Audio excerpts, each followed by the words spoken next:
Music is frequency programming. Music is frequency. What frequency are you being fed?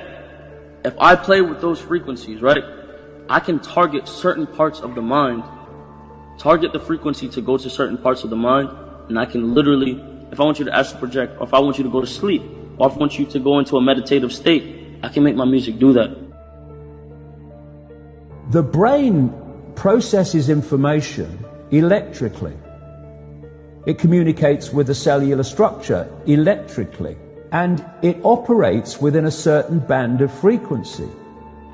If you can broadcast frequencies carrying information, this technology has long been known, carrying information and perceptions within the frequency that the brain decodes information, the brain will decode those frequencies and will have those perceptions. You can externally influence people's perceptions externally by broadcasting these frequencies that we interact with, because we are antenna.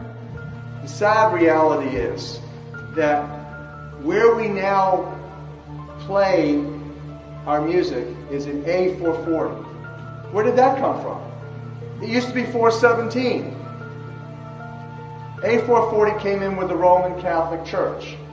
They suppressed the frequencies. They lost somehow the 152 of the best Gregorian chants, including the hymn to St. John the Baptist, which we've now recovered. That particular hymn was what triggered Dr. Palaio's investigation, looking for those frequencies of vibration by which the music was played. It was known as the most uplifting hymn of all the ages, the most spiritually uplifting hymn.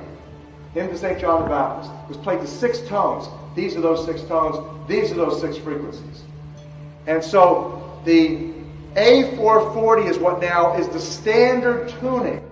If you go A439, you're closer to one of the Creator's tones. If you go A441, you're closer to one of the Creator's original tones.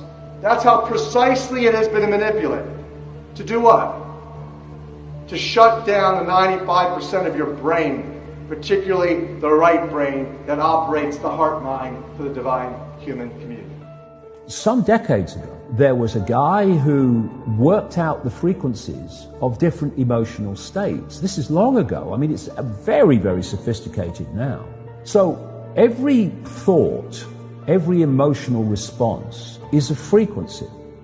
It generates a frequency, and it is of itself a frequency. Hate is a frequency, and it's different to love. You know, when you are in a room and there's lots of aggression and conflict and hatred, you feel it. What do people say? Oh God, you can cut the atmosphere with a knife in there. That is because the frequencies of hate and conflict have been so generated, they have changed the electromagnetic field of the room. When you go driving your car and your channel on the radio is tuned to a station and you're grooving to the music, you love that music.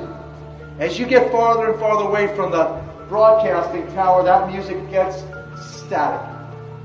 You start to lose the signal from the clear channel, broadcast, and it gets staticky. When it gets staticky, you get a little annoyed. But you want to listen to it. You really have a heart for that music, so you continue to listen to it for another 10, 15 miles, and suddenly it becomes so annoying that you just get disgusted, you go, and you shut it off. And if you continue to listen to it, you get sick. That's what we're talking about here. Except you don't even know that you've been listening to the static your whole life. You don't even know what the true resonant frequency is because it has been kept from you. Now, of course, to really be effective, we need to use the proper words and phrases, scientifically selected. But that gives you the basic idea. We embed messages just below the threshold of perception, so they can go directly into the subconscious. They can play across a community these frequencies without anyone knowing, and it starts to have an effect, and it starts to build rage, it starts to build anger, and people might not realize why they're feeling it, but they start to feel it. And then what they do is they trigger that with an event maybe, some guy is attacked by the police or something, or somebody's arrested for something they didn't commit. And now there's the trigger. The blue touch paper has been lit of this manufactured, frequency-driven rage, and you have mass riots and what have you, and people do things that they wouldn't normally do. So in other words, the master composer, master conductor of the Universal Orchestra is singing love songs in 5/8, uplifting everything simultaneously. And we're the only species out of tune and accepting static for the clear channel. You know, the American military, they've admitted this. They have technology that fires frequencies at the enemy that basically breaks the enemy's spirit so they give up and put their weapons down. This is the technology we're dealing with.